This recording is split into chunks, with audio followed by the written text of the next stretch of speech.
Welcome back. It's still Morning Rush on Metro Television. This morning we have two women in the studio, and one is called Christabel Naa Tsotso and the other Gloria can come in. They are the members of the Affirmative Action Bill Coalition. Like I said earlier on this morning, our conversation is centered on addressing the magnitude of gender inequality that continues to place challenges in Ghana's democracy and governance, especially at the local level. And this morning we have these women to tell us more about the bill. Good morning and welcome to Morning Rush. Thank you. How are you? Fine, thank you. And good morning to your listeners. Okay, thank you very much. Let's begin with what exactly is Abantu and what is the organization all about? Okay, so Abantu is a women's rights organization that looks at some specific areas, but gender is the running, like we are here, it's gender and governance, which affirmative action is part. And then women's participation in decision making. Abantu looks at women and poverty, looks at women information and communication technology, looks at women and climate. Exactly, and women and conflict. Okay. And how long has this organization been established? It's been there for, like, in the West Africa office has been there over 30 years. Okay. And there are other branches also. Okay. And so you are seeking to push for a bill. What exactly is the affirmative action, and where is the bill as we speak now? So affirmative action bill has to do with a temporal measure or a bill put in place to ensure the increase in women's participation in governance and in democracy, and especially in our decision-making processes.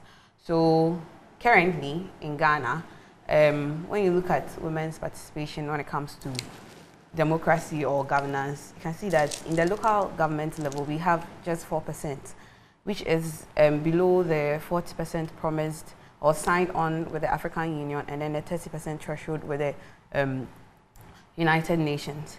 So currently in Ghana, the bill has had its back and forth issues, and with the issue with the minister, we just had a substantive one, Honorable Abudu.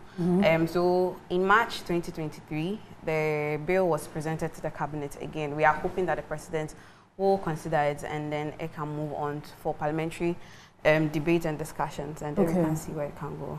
Okay. Yeah. Gloria, let me come to you. What exactly does the affirmative bill mean for Ghana? So affirmative action is, it could be in any area, but our own is affirmative action gender equality bill. Okay. That we want it to be passed into law. Why do we want it to be passed? Like Tsotso said, we already have signed on to a lot of documents at the international level, at the regional, at the sub-regional. At the international level, Ghana has signed on to CEDAW. CEDAW is a convention on the elimination of all forms of discrimination against women. And then we have also signed on to the Maputo Protocol, the ECOWAS Supplementary Acts, which are all gender equality issues. When you talk about discrimination, like that's found in the CEDAW, for example, some people will say that who has ever discriminated against any gender? But it's not true. We look at it at the outward. It's about the inward. So right now we are looking at Ghana's constitution gives Article 35, 36, Article 17, all gives opportunity for equal participation of all genders. And we have two genders in this country. We have the male gender, we have the female gender. But we don't have it as, when it comes to the issue of decision making, even at the district assembly level, the district level, which is the foundation of our democracy, we don't have equal participation at all. At the moment, we are less than 4%, which is a very dangerous thing. But what can Ghana do? For example, we already have the opportunity to appoint. The executive has the opportunity to make appointment. Why are we not appointing equal when it comes to men and women? We don't have. So, one, we are pushing for the affirmative action bill because it's a justification. And then we have also realized that other existing laws have not been implemented as they are supposed to. One of it is the constitution, for example. I'm sure one of these days, all of us in Ghana, we have to take ourselves to the Supreme Court because we have not gone by what we said we would do. Because this constitution says that what? It is the supreme law of the land. And if it's the supreme law of the land and we are not going by what it says, then we need to do something about it. Okay. So that is what we are seeking to do. We are pushing for the action bill. To be passed. Yeah. The gender, affirmative action gender equality bill to be passed into law. But is there a specific reason why women are not really being on that same level with men? Is something causing that effect? Yeah, so there are a lot of challenges to that effect. So, you know, firstly, in our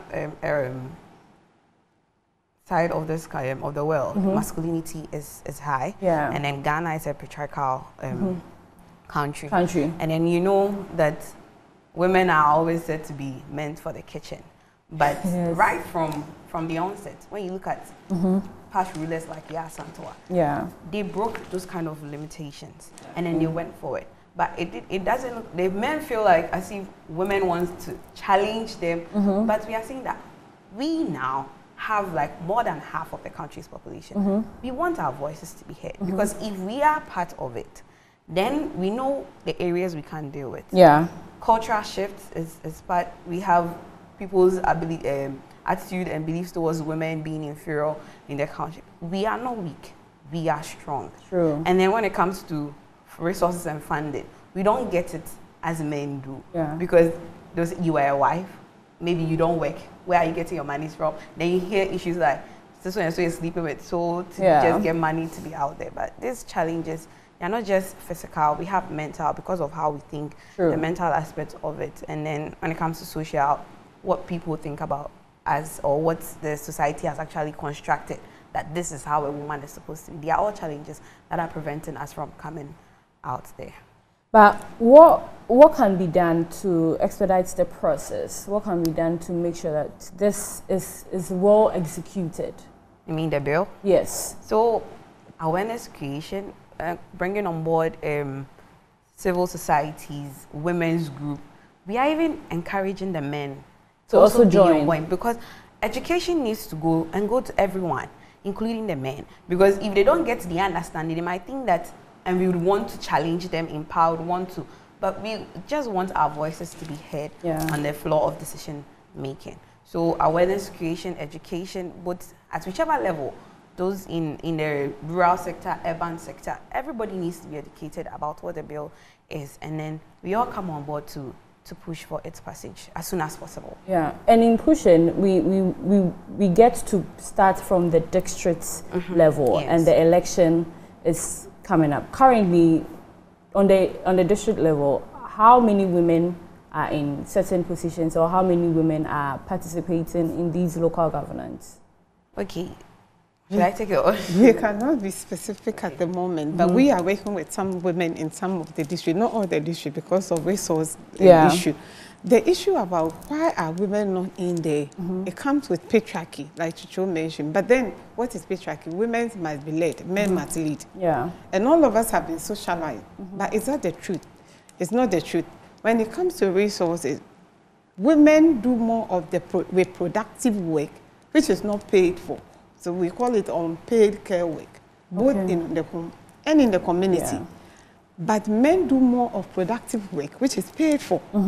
Because if she has to take care of her kids, she has to, in the morning, she has to do that. By the time she gets to productive work, that will bring money. She spent over how many hours in the morning? About 6 hours, which is not paid for. Yeah. Because most women with kids going to school wake up at 4. True. She will do that till about 8. No one pays her for that. So assuming women are paid for, she'll get the necessary resources to also go into the other side of decision making, which can also let our numbers grow. But that notwithstanding, we are supposed to also be, we have to sensitize ourselves. The document says that gender equality bill. You are not talking about women equality bill, no. Meaning that we have to work towards equality. Yeah. We don't want the times to come when we have, like currently, sometimes you have 9 men, 1 woman on a board. Yeah. How much can her voice be heard? This week, we have been talking about menstrual hygiene. If a man is not on the Ministry of Youth and Sports Board, doesn't have one woman.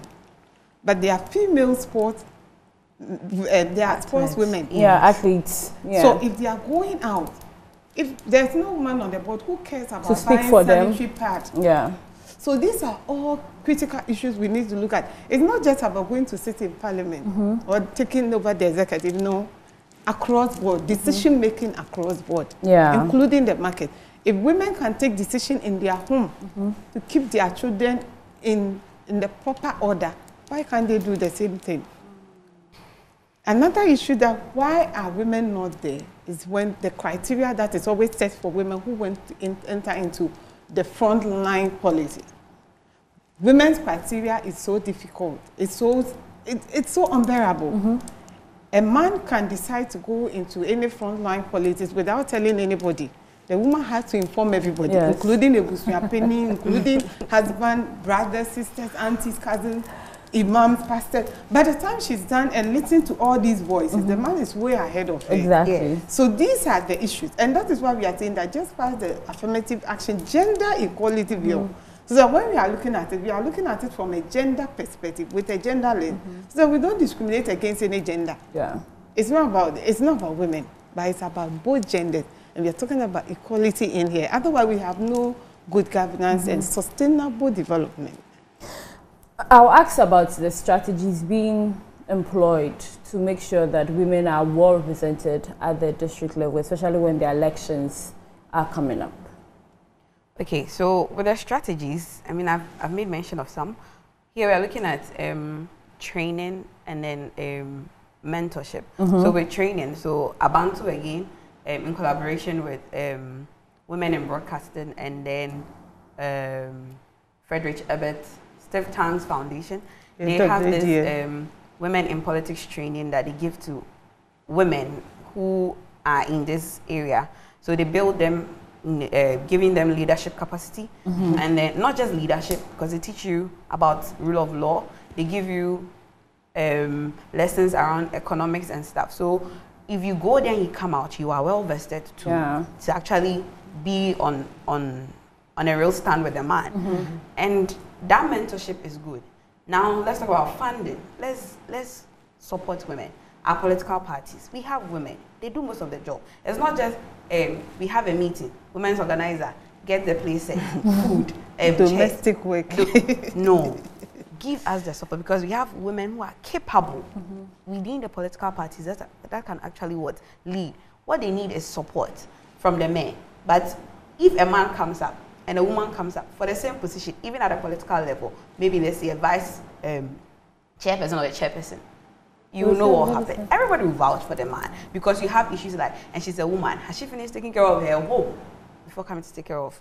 I mean, but with the way the world is growing, should we be having such conversations? No. At all. We are looking at least 40% of each gender when it comes to decision making. So we are not asking that we are coming to fight with you or we take your positions or something. No, we actually, because we want our voices to be heard. And then when we come on board, needs or issues around health, when it comes to development in some sectors, women are good at, and we have this unique perspective and experience. So when we are brought on board, there's nothing to fear, because this is what we do. If you're able to manage a home, I mean, everything starts from home. We can actually get to that particular place. So let's give support, funding, resources, trainings. I mean, political parties, they should rally behind women who come up for such. I think the bill should be passed ASAP. As soon as possible. As soon as because possible. In fact, it should have been passed yesterday, not even as soon as possible. Yesterday. But we have been waiting for too long. Exactly. And to ask what Tsotso is saying, political party structures have to change. We don't need the women organizer role anymore. I was about to even ask, even in the individual political parties, how are the structures like for women? Or the equal... There's no, I mean, the whole thing starts from the home. Recently, I was listening to one radio station, one of the very prominent, somebody was like, his daughter was like very assertive in the home, and then they go like, oh, take your time, you are a girl, slow down.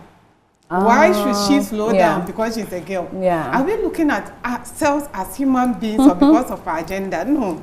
So we need to move beyond that era and allow everybody's contribution, because we are talking about democracy, we are talking about good governance, we are talking about sustainable development. We need everybody on the table. Otherwise, you will finish. Look at how many years are we now? From 1957 till now. The executive has always been men. And how much have they done for this country? It's what they are doing. Do they mean when they put women, the women cannot do it? Those are the questions we need to ask ourselves. Is it that they can do so much extraordinary? If that is so, we wouldn't be seeing some of the things that we keep seeing in this country. So we need to put everybody on the table and take proper decisions. And it doesn't matter. And here we are not talking about even education, in terms of formal education. We're talking about capacity building. If I can speak my own language, but I'm very assertive, I'm very productive, I should be on the table. And even in parliament, somebody has to give interpretation to my language. Yes. If I cannot speak somebody's language we have used as our national language, I should be able to express myself in my own language. But there should be the opportunity for interpretation, because we are in a digital age. We cannot leave anybody behind. So these are some of the issues we need to look at. And the government, again, we need the Ministry of Gender. It is the sole ministry that is supposed to be coordinating all this we are talking about. And then you have keep that ministry off cabinet. It's not acceptable. Current government has to bring back the Ministry of Gender, Children and Social Protection back to cabinet status. Because she cannot be lobbying through other people. It's not possible. Well, everybody is going to speak for themselves. Where is she there on the table to speak? This last 6 years, how many ministers have we had in that particular ministry? 4. Why? What is so strange about that ministry? And what is so strange about other ministries who have had only one person in all of the 6 years? These are very critical. It's already, these are things that are fighting. I mean, it makes our struggle more difficult. Because if a new minister comes, she's now going to table this document again. The whole process and put her signature before she can start going back to I think this is the time for the bill to be passed. Exactly. We have delayed, in fact. And even when we are talking about district assembly election, have you even heard anything? Even in parliament, even at the ministry that's supposed to, Ministry of Local Government, have you heard anything? It's like, it doesn't matter, but it is the foundation of our democracy. If you don't have a good founding, like a good foundation to sustain your democracy, where is it? We are talking about 2024, when 2023 has not been dealt with. It is not good. We need to all reorganize ourselves and go by what this constitution says. We need to amend, and not just amend, and use. We amend and implement what we amend. And on this note, I think that we have to come back to the constitutional review. This one is my appeal to Ghana government. The constitution must be reviewed, and not just reviewed, but to be used to the last quarter. Not just we have a document. Everybody say we have a constitution. We have a constitution, then the whole of Ghana has to go to court. We have to take ourselves to court. That we have not gone by what we say in Article 35, 36, and 17. Article 17. I think the amendment of the Constitution is a long conversation. Very long. It's a long conversation, But then, what are your expectations for the 2023 district elections that are coming up? My expectations, aside having more women, looking for free and fair election. I mean, transparency. Because if we don't have that, you have, I know one lady who was going for a position in her political party, just in her constituency, and she was standing up against a man. After the election, per counting, she was leading. Then a man comes back and says, no, I want a recount. And at the end of recount, they go for the man. Yes. So we want the transparency one. And then whichever things they record, I mean, it should be made known and public to everyone there. Yes. Support from everyone. And the media, yes, as she's saying, we've not heard anything with regards to the local elections. I mean, let's make noise about it. Let's create awareness. The voters must be educated. Not just educate, go and vote or go and vote, I'll pay you or something. No, they must be made to understand why they are going to give out their vote, and they should vote and vote wisely and have women in consideration. Vote and vote wisely, not just any how. Exactly. Yeah. Gloria, before we go, any final words? My final word is that Ghana must pass the Affirmative Action Gender Equality Bill into law. Okay. And we also want to thank Abantu for sustaining all this process. All these years, it has been Abantu pushing, doing sensitization. So we want to thank Abantu and all the partners, SWGA, Plan, and the rest of them. So we are most grateful for that. But then we should vote and vote for women. And we should start talking about the district level election. When we see women in our district contesting, we should vote. And the last one, government, when it comes, the district level has appointment and election. The appointment side, government should try and do equal appointment. Yeah. If it's 100 they shouldn't favor. They should give an equal opportunity. Exactly. We are not talking about favor at all. We are talking about equal opportunity for all. Yeah. Equity, equality really matter. Thank you very much, ladies. Can I have this opportunity to wish some people happy birthday? No problem. So, Ophelia Shong Metal, Esther Anosike, and Alfred Ayi, I wish you all a happy birthday. God bless you and enjoy your day. Thank you very much. And we had this one. We had Christabel Naa Tsotso and also Gloria Kankam, who are members of the Affirmative Action Bill Coalition. We are seeking that they pass the bill, and I think best of luck to all the women that will be coming out during the election, and we hope that they succeed. Yeah, it's a pleasure having you both here in the studio. We are really, really grateful.